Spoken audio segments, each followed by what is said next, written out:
என்னங்க, சீக்கிரம் வந்துருவீங்கல்ல?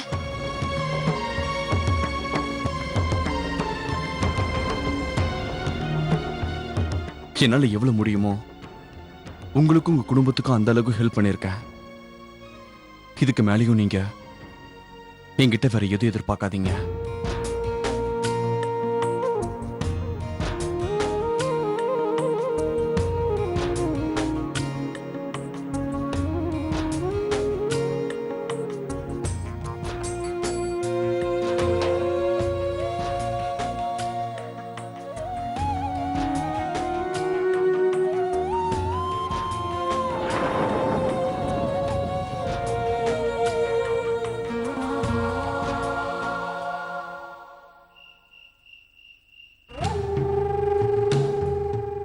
அம்மா,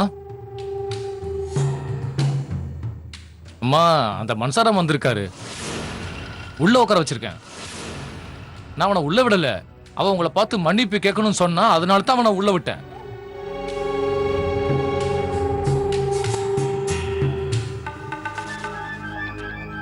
அம்மா எவ்வளவு கோபமா இருக்காங்க பாத்தியா?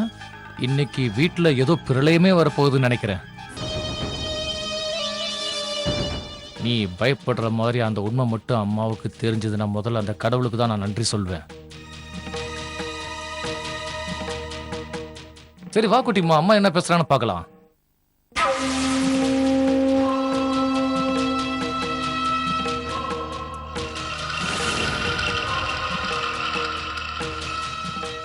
உட்காரு.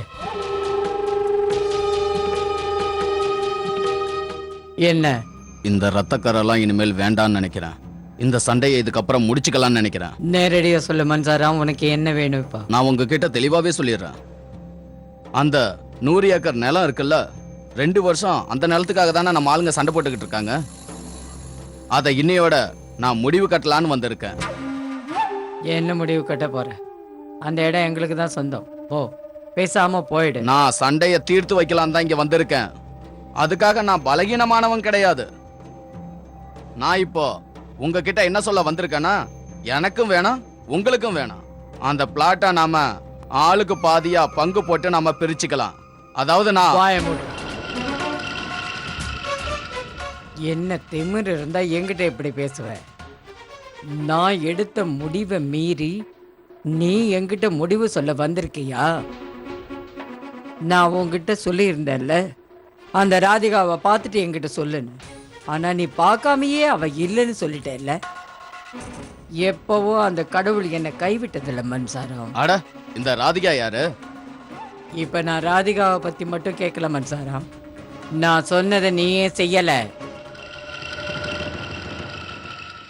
உனக்கே என்னை பத்தி நல்லா தெரியும். நான் சொன்ன வார்த்தையை யாராவது காப்பாத்தலைன்னா அவங்க உயிரோட திரும்ப முடியாது. எங்க வீட்டுல நான் வளர்க்குற நாய் கூட நான் சரின்னு சொல்லலைன்னா பாலை குடிக்காது. நான் உனக்கு சொன்ன மன்சாராம், நான் சொன்னதை செய்யாம இல்லைன்னு என்கிட்ட போய் சொல்லிட்டு இப்ப என்ன எப்படி பார்க்க வந்திருக்க மன்சாராம்? மாதாராம்ஜி, நான் இப்போ அந்த 100 ஏக்கர் நிலத்தை பத்தி தானே பேசிக்கிட்டு இருக்கேன். எனக்கு சேர வேண்டிய பங்கை எனக்கு கொடுத்துருங்க. அதுக்கப்புறம் அந்த விஷயத்தை நீங்க எதை செய்யணும்னு எனக்கு தெரியும்.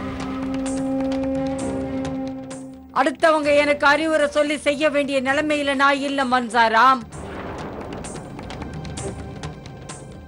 அதுவும் எப்படி ஒரு துரோகத்தை நீ எனக்கு செஞ்சிருக்க. நான் உனக்கு மரியாதை கொடுத்தேன். அதனாலதான் உன்னை வீட்டுக்குள்ள கூப்பிட்டு உட்கார வச்சு பேசினேன். ஆனா நீ எனக்கு நம்பிக்கை துரோகம் பண்ணிட்டல. என்ன துணிச்ச? வியாபாரத்தை பத்தி தானே பேசிக்கிட்டு இருக்கேன். எல்லா பொருளுக்கும் ஒரு விலை இருக்கு மன்சாராம். சொன்ன காரியத்தை செய்ய முடியாத நீ எப்படி மத்த காரியத்தை செய்வேன்னு நான் உன்னை நம்ப முடியும்? விசுவாசங்கிற உணர்ச்சியே இல்லையா? விசுவாசம், உணர்ச்சி, எதை பத்தி பேசுறீங்க மாதாராம்ஜி? எனக்கு என் பங்கை பிரிச்சு கொடுத்துருங்க. அதுக்கப்புறம் உங்க வேலையை நீங்க பாருங்க.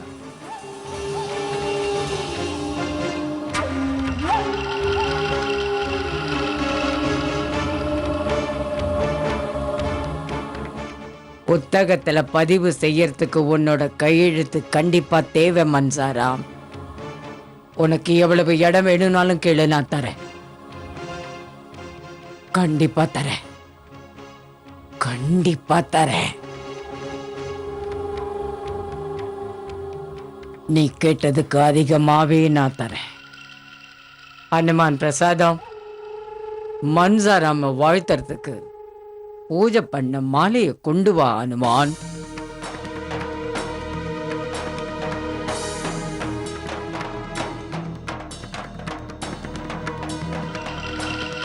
டிஃபன் காஃபி ஏதாவது வேணுமா மன்சாராம்?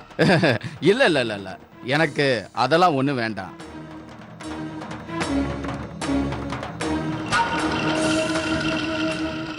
அட, இதெல்லாம் எனக்கு எதுக்கு? எனக்கு அந்த பங்கை மட்டும் கொடுத்துடுங்க. வேண்டான்னு மறுக்காத மன்சாராம். ரொம்ப முக்கியமான பங்கை கொடுக்கும்போது தான் நான் மாலை போட்டு அவங்களுக்கு பங்கை கொடுப்பேன். எவ்வளவு உரிமையோட நீ இடத்த பங்கு கேட்குற, அதே உரிமையை நான் உனக்கு கொடுக்க வேண்டாமா?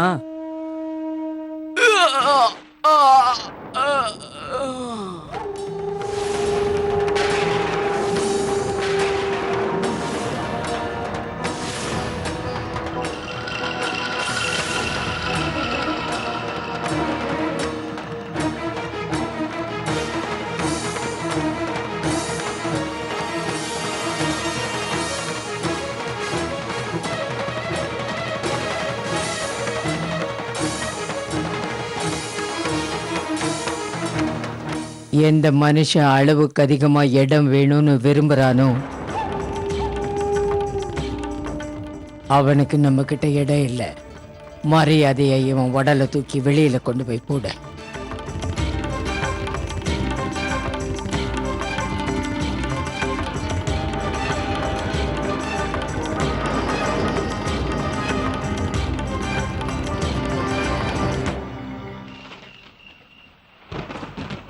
உட்காருங்க பாட்டிமா.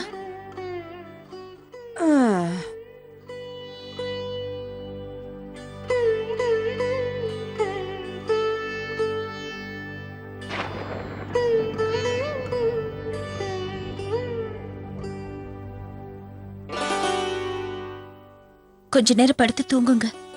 நீங்க ஒரு நிமிஷம் கூட இன்னைக்கு உட்காரல. எனக்கு தூக்கமே வரல. நீ கொஞ்ச நேரம் என் பக்கத்துல இப்படி உட்காந்துக்கிய. பாட்டிமா, நீங்க கொஞ்ச நேரமாவது ஓய்வு எடுத்தே ஆகணும். ஏன் இல்லைன்னா இந்த பாட்டி செத்து போயிடுவேன்னு பயப்படுறியா? ஏன் இப்படி எல்லாம் பேசுறீங்க பாட்டிமா? நீங்க உட்காந்துரு, நான் உனக்கு ஒரு பொருளை காமிக்கிறேன். அத பார்த்தா நீ ரொம்ப சந்தோஷப்படுவ. இரு.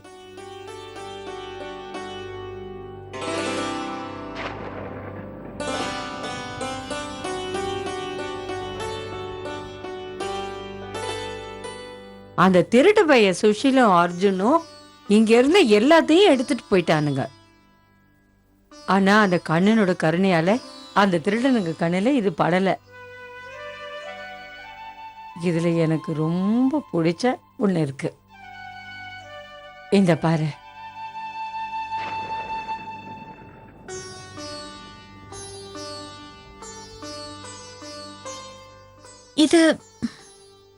இது யாரோட போட்டோ பாட்டிமா? நீ முதல்ல நல்லா என்னன்னு பாரு, அப்புறம் யாரோட நீயே சொல்லு.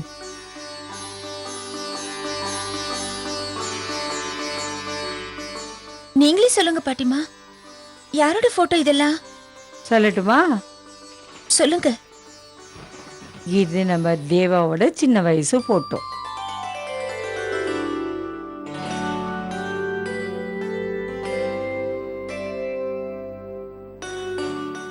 சின்ன மருமகளே, இது பாரு. இப்பதான் எல்லாமே சரியாயிடுச்சுல்ல.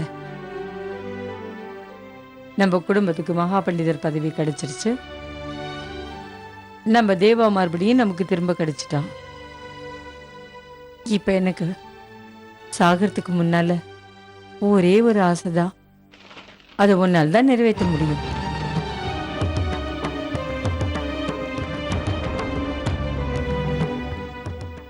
சின்ன மருமகளே, எனக்கு குட்டி தேவாவை பெத்து கொடுப்பியா நீ?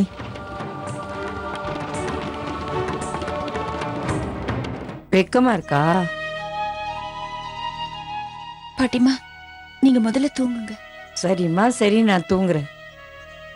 ஆனா நான் உங்ககிட்ட சொன்னேன்ல, அதை ஞாபகம் வச்சுக்கோ. தா, இது என்கிட்ட கூட.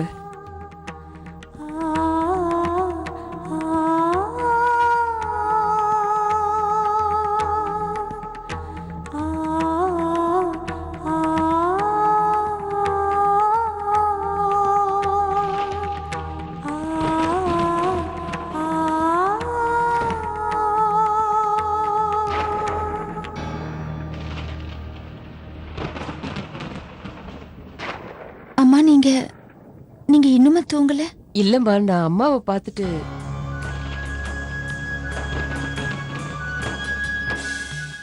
என்னாச்சு சின்ன மருமகளே? நீ நல்லா தானே இருக்க? நல்லாதான் இருக்கேம்மா. ஏன் நீங்க இப்படி கேக்குறீங்க? இங்க பாருமா, தேவா திரும்பி வந்ததுல நீதான் ரொம்ப சந்தோஷமா இருப்பேன்னு நாங்கெல்லாம் நினைச்சுக்கிட்டு இருக்கோம். ஆனா நீ ஆனா என்னம்மா? நான் சந்தோஷமா இருக்கேன், ரொம்ப சந்தோஷமா இருக்கேன்.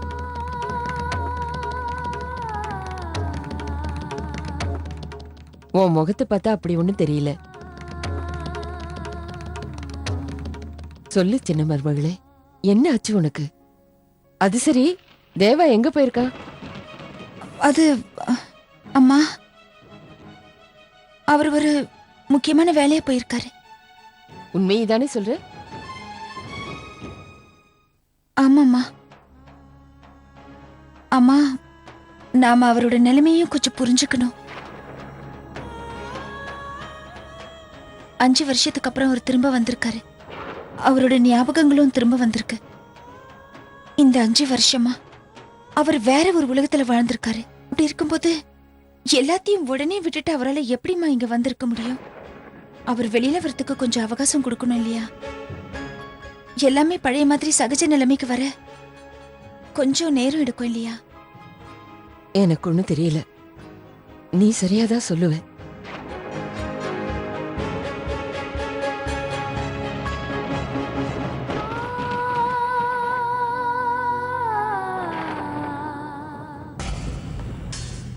அண்ணா, எனக்கு ரொம்ப பயமா இருக்குண்ணா.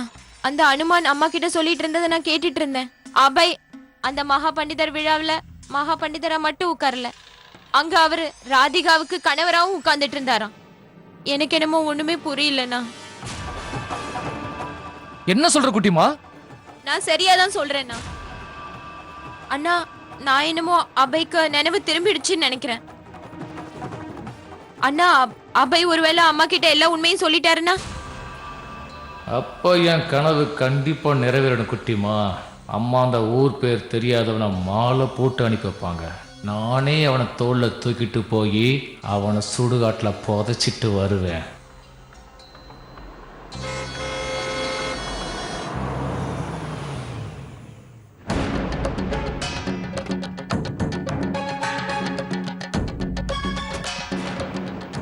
அங்க பார் குட்டிமா, அபே மாப்பிள்ள வராரு. வா போய் பார்க்கலாம் என்ன சொல்றாருன்னு. இல்லண்ணா, நான் வரல, நீங்களே போயிட்டு வாங்க. ஏய் குட்டிமா, பயப்படாத, நான் தான் கூட இருக்கல்ல, உனக்கு ஒண்ணும் ஆகாது. வா போய் பார்க்கலாம் அவங்க அபே மாப்பிள்ளை எப்படி வரவேற்கிறாங்கன்னு. வா.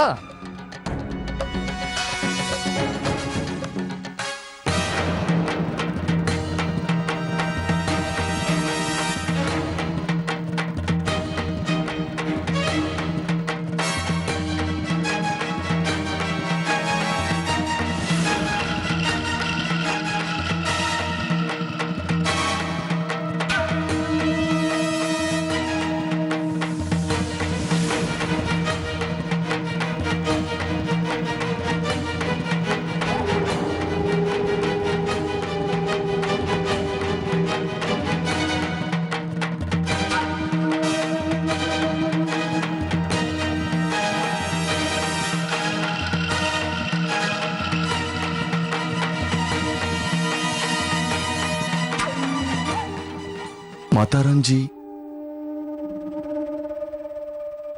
என்னோட எண்ணம் எதுவும் உங்களை கஷ்டப்படுத்துறது கிடையாது. நான் என் மனைவி கணிக்காவே கஷ்டப்படுத்துறதுக்கு விரும்பல. கணிக்கா என்னுடைய மனைவி. எப்பவும் அவதான் என் மனைவி.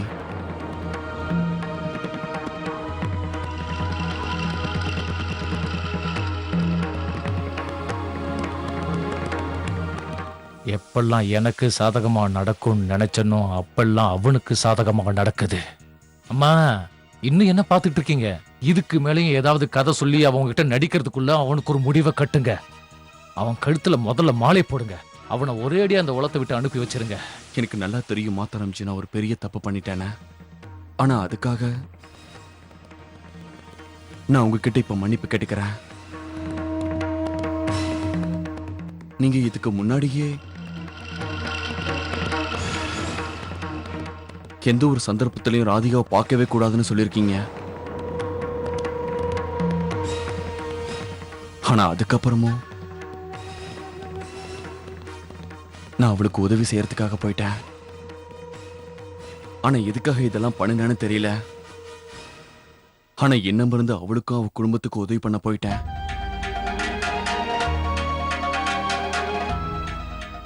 அவங்க அதிகாரத்தை அவங்களுக்கு திரும்பி வாங்கி தரணும்னு நினைச்சேன். இதெல்லாம் நினைச்சுதான் அவங்களுக்கு உதவி செய்யறதுக்காக போயிட்டேன்.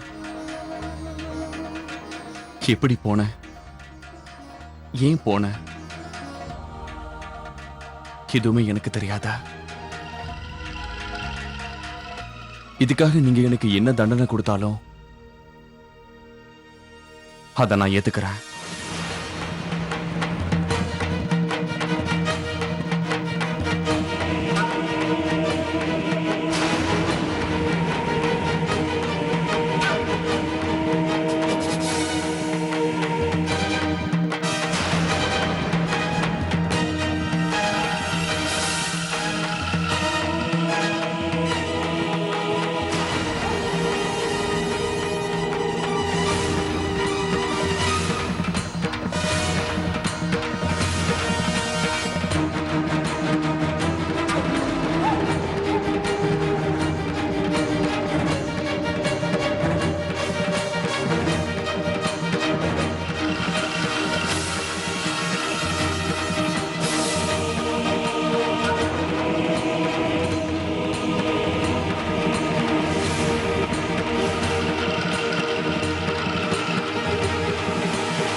ரொம்ப யோசிச்சதுக்கு அப்புறம் தான் நான் இந்த முடிவுக்கு வந்திருக்கேன் மாப்பிள்ளை தம்பி.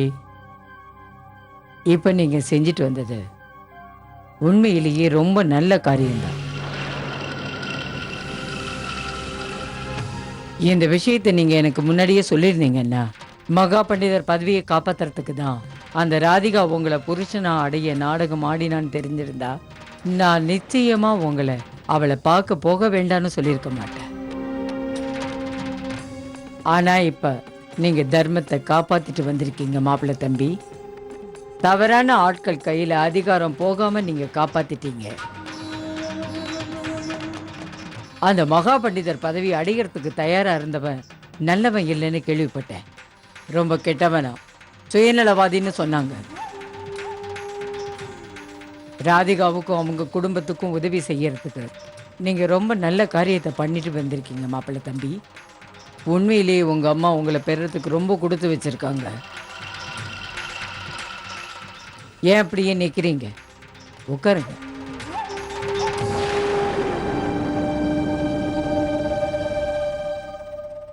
என்ன யோசிக்கிறீங்க? மாதாராம்ஜி,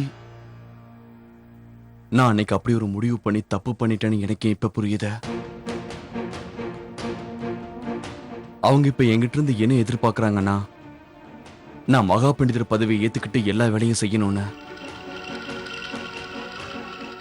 6 மாசம் வரைக்கும் தினமும் அந்த மடத்துக்கு போய் அங்க இருக்கிற வேலைகளை பார்க்கணும்னு.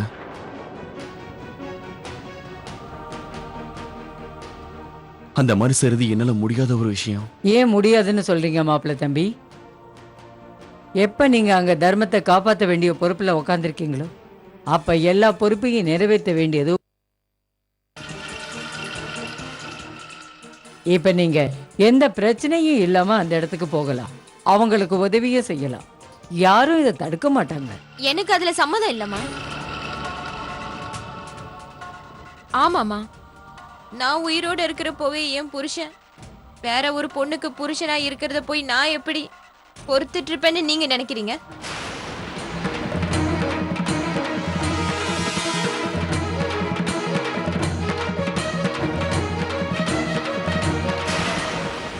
நான்